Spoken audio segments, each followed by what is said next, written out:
Hi hello అండి, ఏం చేస్తున్నారు? తిన్నారా? ఏందబ్బా మళ్ళీ తెంగర్ది వీడియో పెట్టింది అనుకుంటున్నారా? ఏం లేదండి, మళ్ళీ ఊరు వెళ్ళి వచ్చాను. మా ఊరు వెళ్ళాలంటే నేను ఖచ్చితంగా వీడియో అయితే పెడతానని చెప్పాను కదా. ఉదయాన్నే వెళ్ళొచ్చాను. ఏంటంటే ఈ మధ్య చాలా వైరల్ అయింది ఒక వీడియో. ఏ వీడియో అంటే అది, మా చుట్టాలందరూ నా వీడియో చూస్తారు కానీ లైకులు కొట్టరు అని చెప్పారు కదా. అదేం కాదు, మా చుట్టాలందరూ మా వీడియో చూస్తారు, లైక్లు కొట్టరు. ఎందుకో తెలుసా? నేను ఇది తీయటమే వాళ్ళకి ఇష్టం ఉండదు. అందులో ఈ మధ్య కాలంలో అయితే చాలామంది నాకైతే పలగట్లేదు. వాళ్ళు పలకలేదని నేను దిగులు పెట్టుకున్నందుకు, అది ఎందుకు పలగట్లేదంటే నేను వీడియో తీస్తున్నాను అని చెప్పి పలగట్ల. మరి ఇందులో ఏం తప్పు ఉంది నాకైతే ఇంకా ఏం అర్థం కావట్లేదు. అంత తప్పుగా నేను ఏం చేస్తున్నాను అంటే, వీడియోస్లో వస్తే తప్పు, మన ఇళ్ళ దగ్గర అయితే ఏమేం చేయొచ్చు, అదొకటైతే అర్థమైంది నాకు.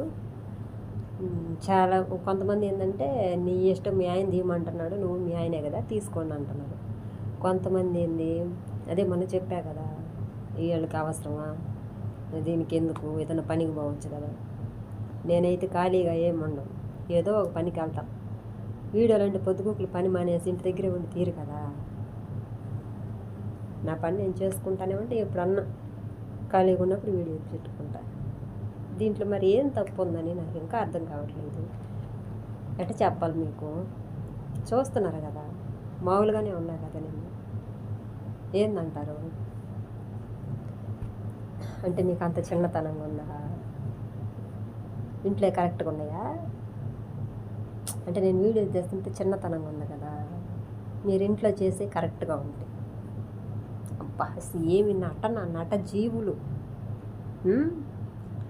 మీకు నంది అవార్డు తక్కువే, ఆస్కార్ తక్కువే, అన్నీ తక్కువే.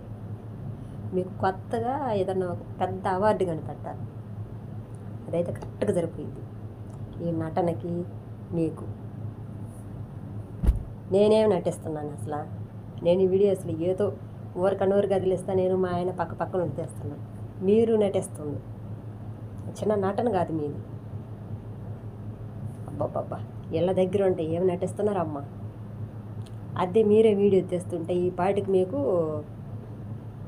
బాగా పాపులర్ అయిపోయేవాళ్ళు. మీరు మంచి అవార్డులు కానీ ఇన్ని వచ్చాయి. మీ మొహాల మండ ఎప్పుడు చూసి నా మీద పడి చేస్తారు దేనికి? నేనేం చేస్తాను మిమ్మల్ని? ఆయన నేను పట్టించుకున్నానుకో, మీరు అన్నారు కదా సిగ్గు సెరవలేవని, అవి నాకు లేవు మీకు లేవు, మీకే తెలియాలి.